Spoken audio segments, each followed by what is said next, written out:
सभी अतिथि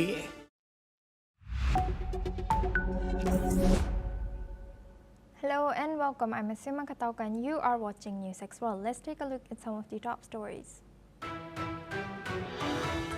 A 2-year-old toddler was found dead in a rubble after a Russian drone and missile attack on Kyiv yesterday, bringing the death toll to 31, including 3 children. Over 159 people were wounded, with the attack involving more than 300 drones and 8 missiles, according to President Volodymyr Zelensky. President Donald Trump's tariff deadline has passed, setting a 35% rate on Canada and 25% on India. With tariffs rising from the 10% baseline, Asia shares fall, while Mexico gets a 90-day extension and copper and miss imports face changes. U.S. Special Envoy Steve Witkoff is in Gaza to visit food distribution sites aided by the Israeli military as part of efforts to deliver more food to the region. The UN reports at least 1,373 Palestinians have died while trying to access aid since May. The U.S. imposed sanctions on Palestinian Authority officials and members of the Palestine Liberation Organization, accusing them of undermining peace efforts with Israel. The State Department will deny visas to those targeted without naming specific individuals. Cambodian Deputy Prime Minister Sun Chantol says they will nominate U.S. President Donald Trump for the Nobel Peace Prize for his role in halting a recent border conflict with Thailand. The nomination follows what Pham Ntom Penh describes as Trump's direct intervention in easing tensions between the two Southeast Asian neighbors. Lebanon's health ministry has said that 4 people were killed in an Israeli airstrike on southern Lebanon yesterday. The Israeli military claimed the attack targeted Hezbollah's infrastructure, including what Defense Minister Yoav Gallant called the group's biggest precision missile manufacturing site. Senegal's Prime Minister Ousmane Sonko has unveiled an economic recovery plan, vowing to finance 90% of it through domestic resources to avoid new debt. The plan comes amid Senegal's financial struggles and IMF loan suspension over billions in hidden debt left by the previous administration. Rwanda and the Democratic Republic of Congo held the first meeting of a joint oversight committee on Thursday, taking a step towards implementing a peace deal. The meeting in Washington included participation from the African Union, Qatar, and the United States. Global trade tensions are escalating following a fresh wave of U.S. tariff hikes, prompting concern from major trading partners including India and Switzerland. According to reports, the Indian government expects up to $40 billion in exports to be affected by the latest U.S. tariff hikes. Despite the setback, India remains in dialogue with Washington, with a U.S. delegation scheduled to visit New Delhi on August 24th for further trade talks. Meanwhile, Switzerland has expressed disappointment over the new U.S. measures. In a statement, the Swiss foreign minister has described the move as regrettable, but reaffirmed its commitment to pursuing a mutually beneficial trade agreement with Washington. The responses follow an executive order signed by U.S. President Donald Trump on Thursday, imposing additional 2 Valorem duties on imports from 69 trading partners. Most new tariff rates range from 10% to 40% and will come into effect 7 days after this order, with some exceptions for logistical reasons. Now we're joined by Mark Sutherland. He's a geopolitical commentator, joins us live from London. Thank you, Mark, for joining us today. Good to see you. Now, good to be with you. Thank you. Now, what are the likely economic implications of these latest U.S. tariff hikes for India and also Switzerland?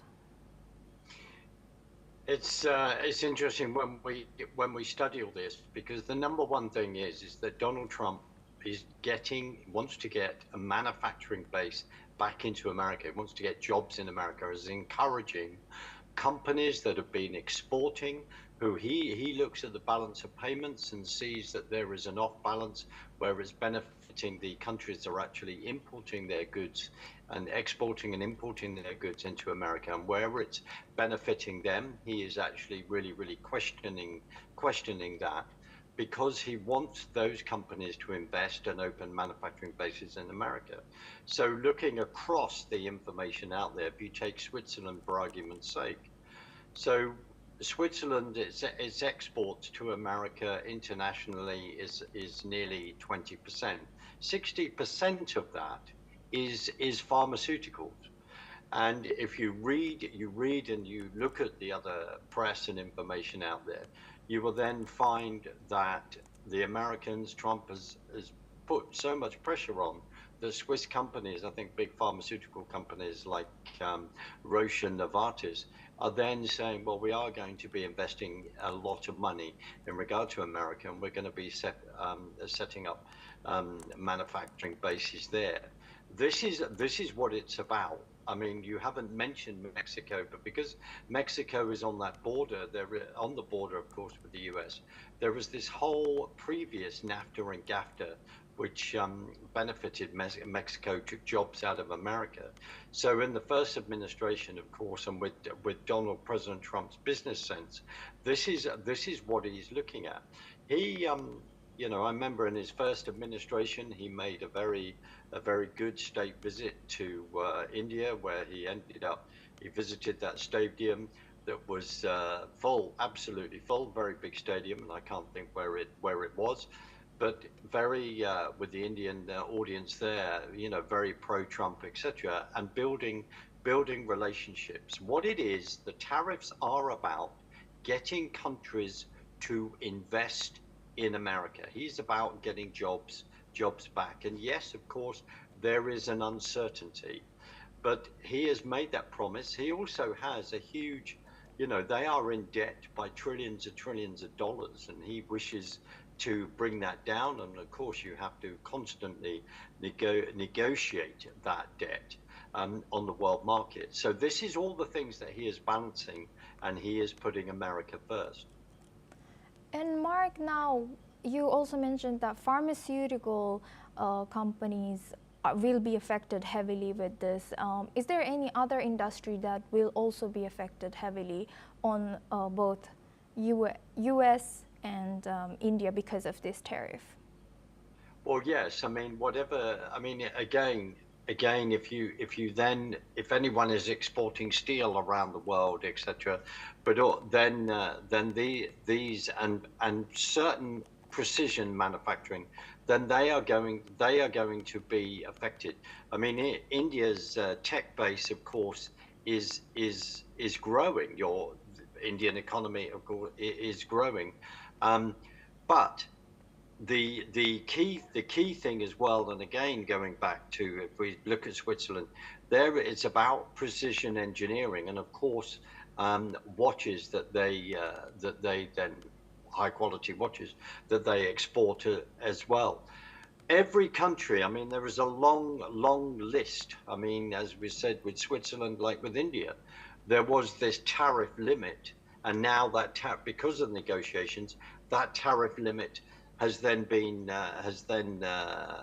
gone. So in other words, they're piling on all those particular tariffs, and negotiation is needed within the Indian economy. As I've said, certain areas are growing, particularly tech-wise, etc. And America will be keeping an eye on that to see how India, their exporting of any goods can go into America, but also America making sure that it's actually benefiting them in regard to the amount of goods that are then exported in. He is playing this game. No, it's not a game. He is doing this across the world, because, as I say, any country, it is about getting investment into America, and they will be having to negotiate their debt, and he wants to make sure that their particular war chest in this regard is is as full as it can be and beginning to really, really fire up the American economy. And in some sectors, that is happening. And Mark, now with U.S. acting on its unilateralism and the current weakening of multilateral trade norms now, with these trade tariffs coming in, how can emerging powers like India react to assert their trade interest? Is there any card that India can play in negotiating in upcoming trade talk where U.S. is visiting India soon? The number one thing is to keep those communications going. This would apply to a vast, for every single country. And also remember, with the Americans, with President Trump, with his business dealings, he has a keen eye on manufacturing base and how things are made, and he knows that if you are not, as a country, being able to export goods, sell goods, then you are then not an economy anymore, because you've got to make things.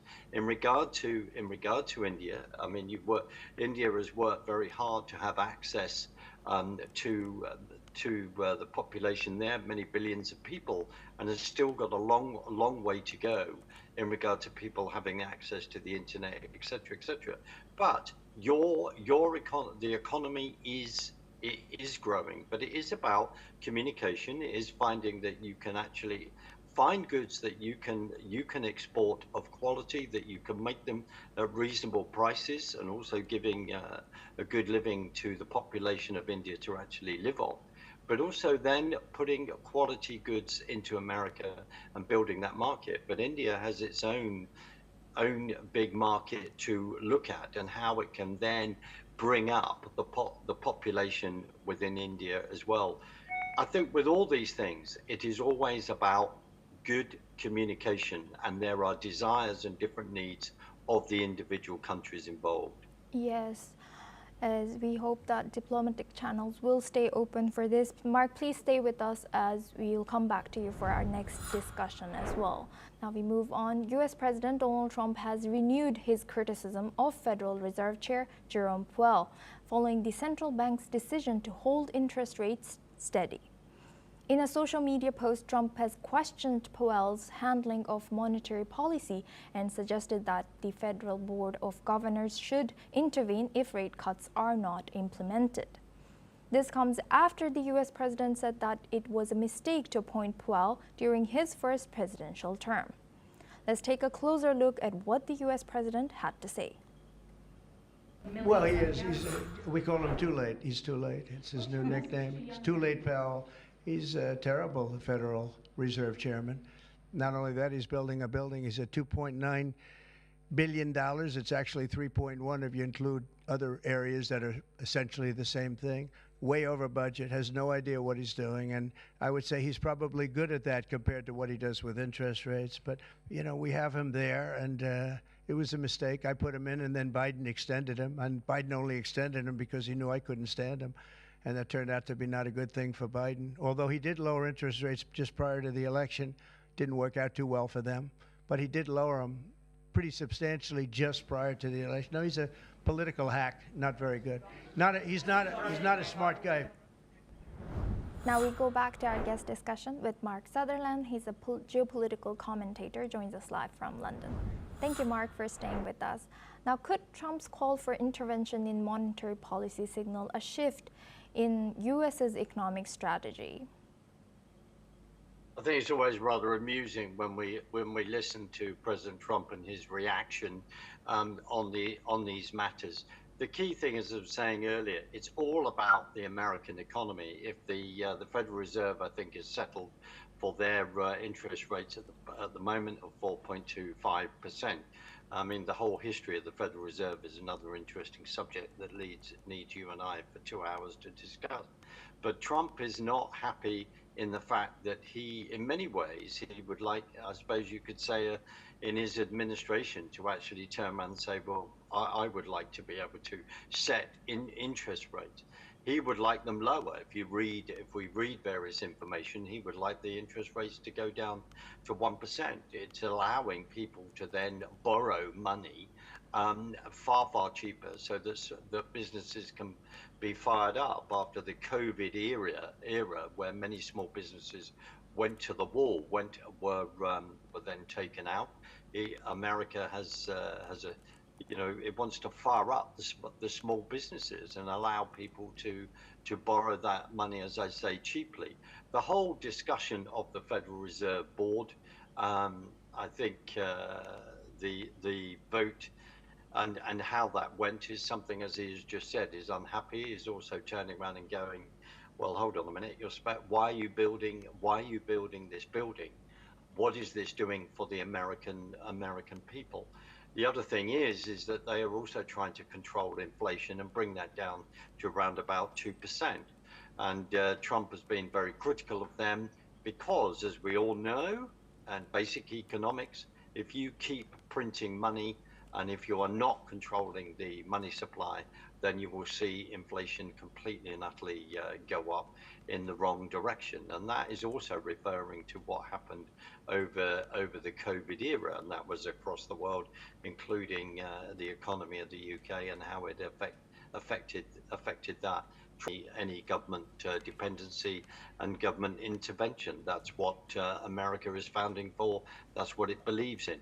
So it's going to be very interesting. He has threatened Jerome Powell to say, I want to fire you. I want to find someone else to take your position.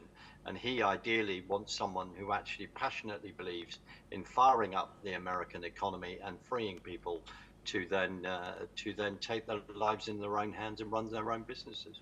Yes, we thank you very much, Mark Sutherland, for joining us and sharing your expertise as a geopolitical commentator all the way from London. Now we move on to our next news. The UN Human Rights Office has said that 1,373 Palestinians have been killed while waiting for aid in the shortage-stricken Gaza Strip since late May. Meanwhile, Gaza's Civil Defense Agency has said that 11 people were killed by Israeli gunfire and airstrikes. This includes 2 who were waiting near an aid distribution site inside the Palestinian territory. However, the GHF has denied that fatal shootings have occurred in the immediate vicinity of its aid points. Israel's defense ministry has said that more than 200 trucks of aid had been collected and distributed by the UN. This comes amid growing conundrum over the truce between the Israel and Hamas. Now we're joined by Ali M. Abushbak. He's a Middle East researcher, joins us live from Cairo. Thank you, Ali, for joining us today. Good to see you.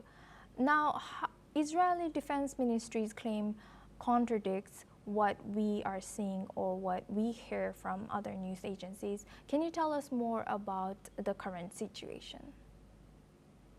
Thank you so much for having me. The situation on the ground is completely terrible, according to the report from international organization and the Human Rights International Organization. While United Nations Human Rights report that accusing that Israel has deliberately shooted more than 1,000 Palestinians since May in the controversial side of what they called it a humanitarian Gaza humanitarian function, which all the report, the international watch human rights could describe it as the death trip for the Palestinian in Gaza.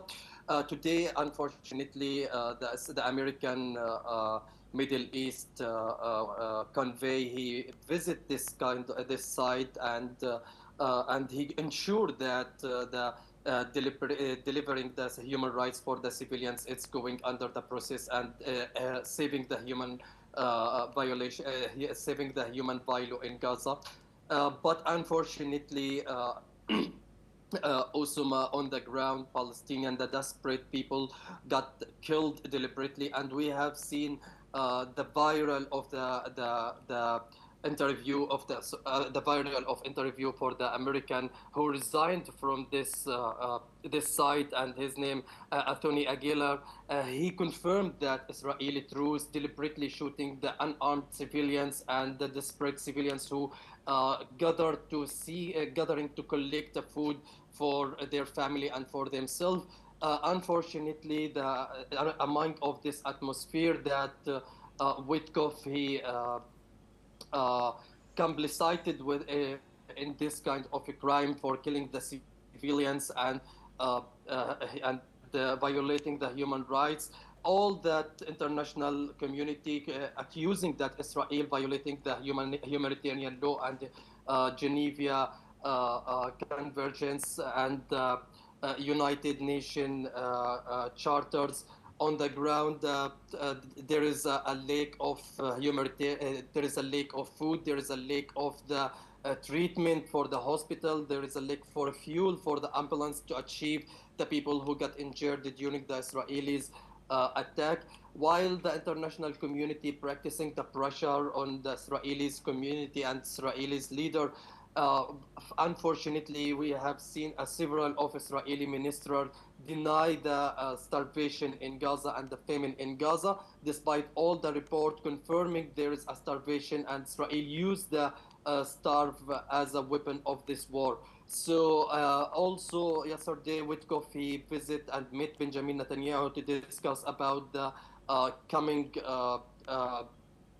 proposal that they are waiting for the Hamas respond about the ceasefire deal. Among of this atmosphere, I guess Hamas last time show its flexibility and positive response for the deal and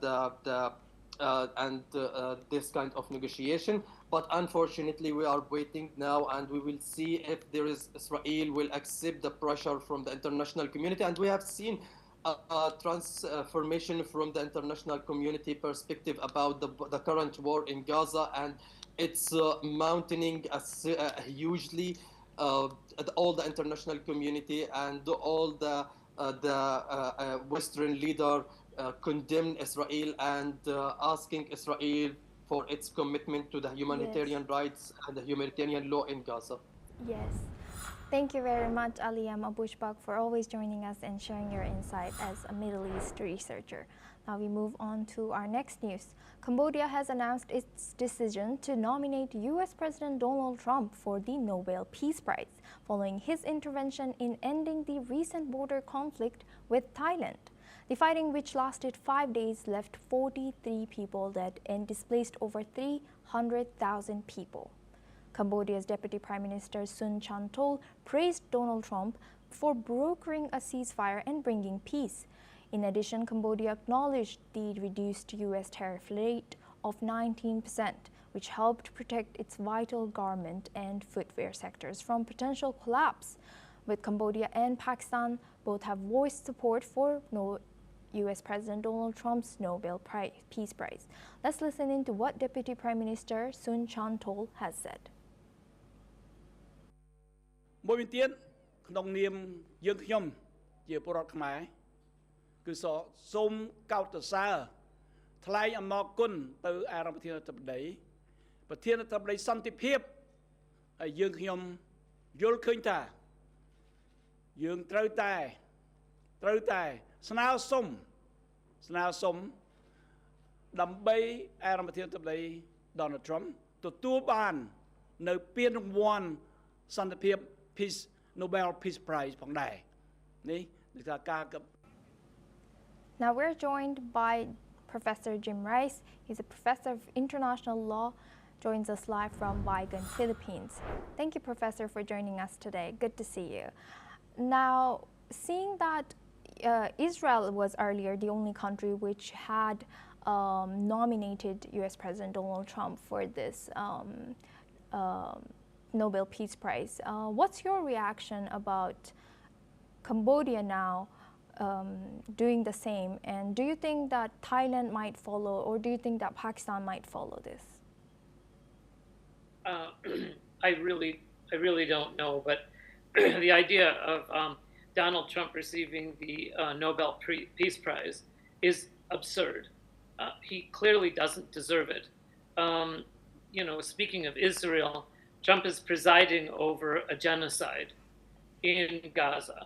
Trump has actually proposed recently that ethnic cleansing be done in Gaza and that the people living there, the population of Gaza, be forcibly moved out of their land.